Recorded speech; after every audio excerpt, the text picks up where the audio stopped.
Gloria Arroyo wants former President Rodrigo Duterte to return to politics. Senator Bongo shared details of an informal meeting between the two.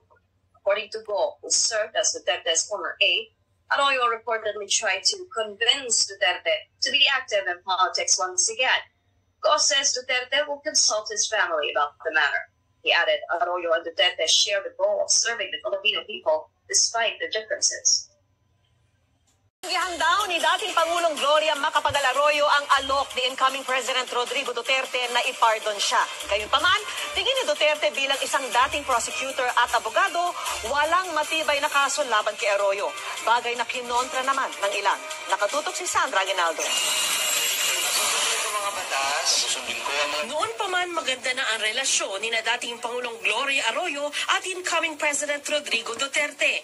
Noong Setyembre 2004, kay Arroyo narumpa si Duterte bilang chairman ng Regional Peace and Order Council nang bumisita ito sa Mindanao para sa ika-13 Mindanao Business Conference. Maglalabindalawang taong nakalipas, naka-hospital arrest na si Arroyo para sa kasong plunder kaugnay sa umunoy maling paggamit ng pondo ng Philippine Charity Sweepstakes Office o PCSO na nagkakahalaga ng 366 million pesos. Bago mag-eleksyon, nang payagan ng korte si Arroyo na makauwi ng kanyang kaarawan, kasama ng dating Pangulo sa party ang abogado ni Duterte na si Attorney Sal Panelo.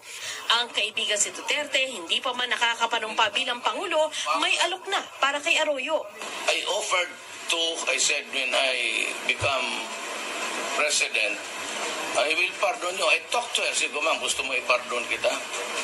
Not because we are friends, but because I do not think that there is a good case against you. As a prosecutor and as a lawyer. Pero ang alok ni Duterte'ng pardon, tinanggihan daw ni Arroyo. Ayaw niya kasi wala naman siyang kasalanan. And just apply for bail. Total, lahat naman naka-bail na. Si dating party list representative Teddy Casino, isa sa mga nagsampa ng kaso sa ombudsman, hindi nagustuhan ang pahayag ng incoming president. Dapat daw irespeto ni Duterte ang korte kahit na meron siyang personal na opinion tungkol sa kaso. Siguro, kung siya ay mag-grant ng pardon, ito ay may ibang kadahilanan. Pwedeng humanitarian, pwedeng political, yung dahilan. Pero hindi dapat yung personal lang na opinion kahit pa ng presidente. Ang pardon ay pwedeng ibigay ng isang pangulo sa taong nahatulan guilty sa isang krimen. Sabi ng kampo ni Arroyo, kumpiyansa itong mababasura ang kaso laban sa kanya. Parang like lang yung conversation nila ni Digong na sinasabi niya na, oy, ayoko nga ng pardon. Dapat dismissal. Kasi wala naman talaga akong kasalanan. There's no evidence against her. Ayon kay Gadon, posibleng nasabi lang ito ni Duterte bilang pagpapakita ng simpatya kay Arroyo na 4 na taon nang nakahospital arrest kahit may sakit itong multiple cervical spondylosis. I'm sure Mayor Duterte is aware that most of the or all of the co-accused in the cases has already been freed. Sandra Aguinaldo, nakatutok, 24 oras. So, natunghayan nyo guys ang napaka-importanting event ng dalawang magkaibigang politiko. Natunghayan nyo na si former President Rodrigo Roa Duterte ay binigyan ng pardon itong si former President Gloria Macapagal Arroyo. So makikita nyo dito, sobra silang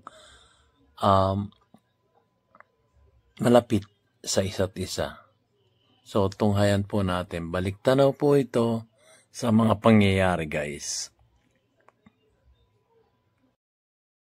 Mr. President, Senator Bongo, our ladies who organized this dinner, namely Baby and Ria and also Rida and Yeda and her husband Martin, my family, my friends, colleagues, ladies and gentlemen, good evening. Thank you for coming here tonight. And I especially thank President Duterte for giving the representatives of the 17th Congress some of his personal time once again, because he tops the list of the persons I want to thank tonight. I want to express to you, all of you, my heartfelt thanks for the hard work and support you've given me. Not only for putting this beautiful video together, but for putting all the work that we did in Congress together during this last session of the 17th Congress. President Duterte, I've already thanked my colleagues many times, but to you, I want to thank you tonight very much for allowing me the opportunity to serve as Speaker of the House. After taking my oath as Speaker, I immediately spelled out my legislative agenda as prioritizing the bills that you enumerated in your 2018 SONA. And the House passed them all. And I hope that reinforces your faith, not only about how the members of this House have the highest regard for your leadership, but also how much the congressmen and the congresswomen are willing to push the envelope when there is a specific objective. Mr. President, I take this opportunity to thank you, not only for giving me the chance to serve as your Speaker, but also for the 3 decades that we have worked together. Starting from when you were a newly elected mayor and I was a newly appointed Undersecretary of Trade and Industry. As early as then, I saw that your formula for development was peace and order combined with honest government.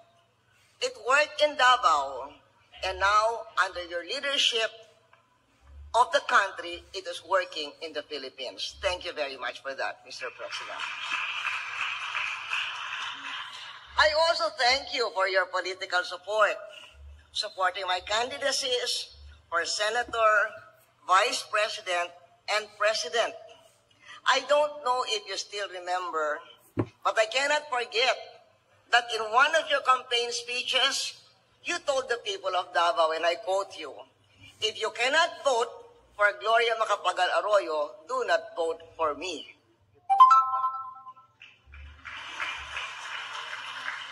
And when I was president, I thank you for the active help you gave me fighting drugs, kidnapping, and all the threats to peace and stability. And after that, after my presidency, I thank you for describing me as a friend, even in my darkest days. I heard you describe me as a friend during your campaign, and I heard you repeating that you are my friend and I am your friend after you were elected.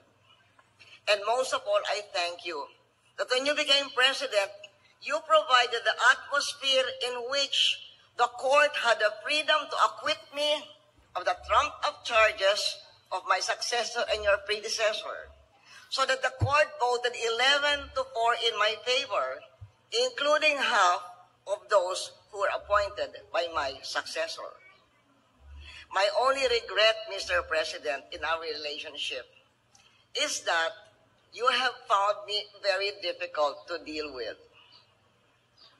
It was never my intention to be difficult with you. How could it have been, with all my gratitude for all that you've done for me and all my admiration for all that you've done for the country?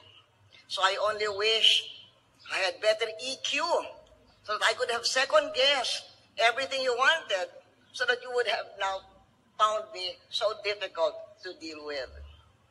But let me take this opportunity to express in any way, Mr. President, not only my gratitude for what you've done to me, but also for what you've done for the people as Mayor of Davao and as President of the Philippines. Mr. President, you are the only Philippine president more popular in the middle of your term than in the beginning honeymoon period. And Mr. President, comparing all the leaders of the world today and their respective popularity and trust among their people, you are the president most loved by his people among all the leaders in the world today. So I am proud to be your friend, and I am proud that you are here for my valedictory.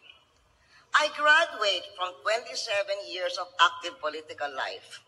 Earlier than that, I was an appointed official and a professor in UP, so that makes me public servant. But as a politician, 27 years. I graduate from politics with a grateful heart. I'm grateful to the Almighty, the people, and my allies, many of whom are here tonight, including my former cabinet members, for giving me the rare privilege to serve as president, which is the country's highest nationally elected position, and then a bonus at the end, towards the end, as speaker, which is the highest ranking locally elected official of the country. I also thank God and all of you for giving me the chance to work with some of the brightest and most efficient during my presidency and during my speakership, and for the fact that many of my allies remained loyal to me, even the dark times of my life, including then Mayor Rudy Duterte. Thank you, Mr. President. And as mentioned in the video about me, which I always want to repeat, I also thank God for the chance to work closely with the younger ones during my speakership, because getting to know them up close and seeing them work hard gives me the assurance that when their time comes for national leadership, they will serve our country well, and we will have a good future. So to all of you, maraming salamat o daghan salamat kaninyong tanan. So guys, dun po nagsimula ang kanilang pagiging kaalyado, si former President Gloria Macapagal Arroyo at si former President Rodrigo Roa Duterte. So pag yan po ang nagtambal at nagkaroon ng desisyon sa isa't isa, napakalakas po ng dalawang taong ito at iginagalang ng bawat isang Pilipino, miski man yung kanilang kalaban. At dito po nagsimula ang lahat. Sundan po natin ang mga pangyayari. Senator Bongo says House Deputy Speaker Gloria Macapagal Arroyo urged former President Rodrigo Duterte to be active in politics again. Go says the talk happened during an informal gathering over the weekend attended by Duterte, Arroyo, and former Senate President Vicente Soto III and former Executive Secretary Salvador Medialdea. According to Go, they reminisced about the times when they worked together in the government, adding that during the meeting, Arroyo was trying to convince Duterte to become active in politics again.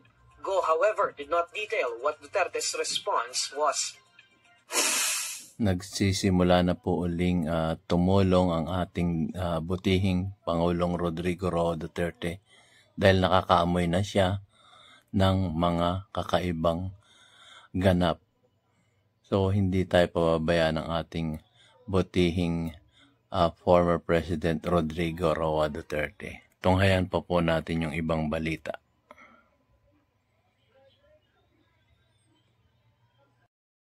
Nakipagkita si House Deputy Speaker Gloria Arroyo kina dating Pangulong Rodrigo Duterte at dating Vice President Leni Robredo. Sa mga larawang in-upload ni Senator Bongo nitong Sabado, kitang magkasama sina Congresswoman Arroyo at dating Pangulong Duterte.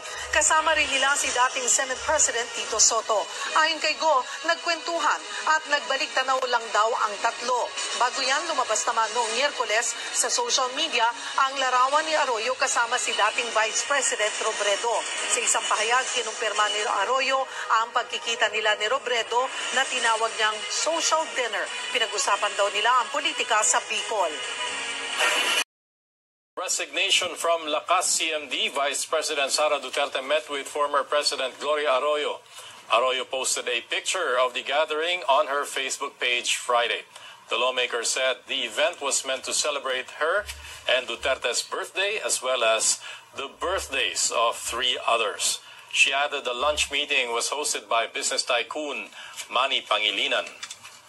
Speculations grow over the demotion of lawmaker Gloria Arroyo and the subsequent resignation of Vice President Sara Duterte from the Lakas CMD party.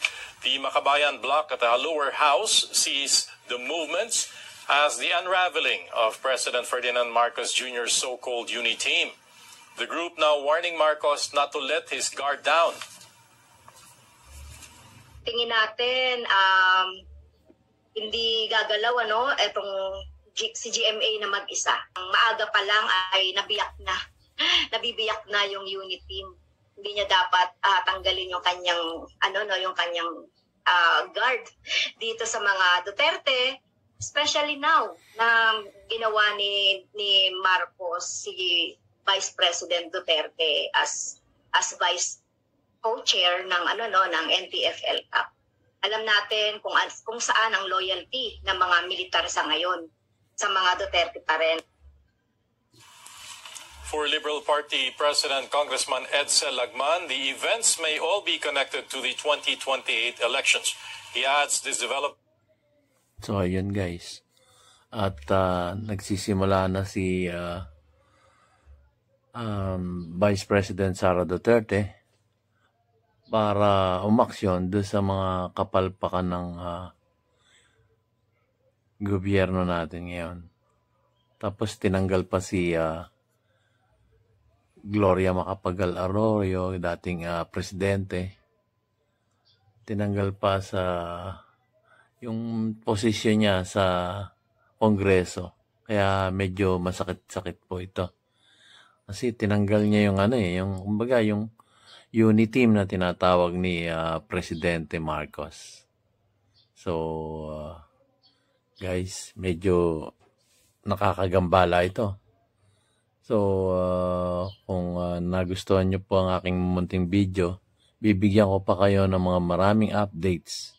Kasi baka pumunta ako ng Davao. So, like, subscribe na kayo guys. Ito na para sa informasyon, informative gaya ng sinasabi ko. DIY KKB informative, lahat po ng bagay ibibigay ko sa inyo ang mga impormasyon. Maraming salamat po. Subscribe na kayo guys. Shukran.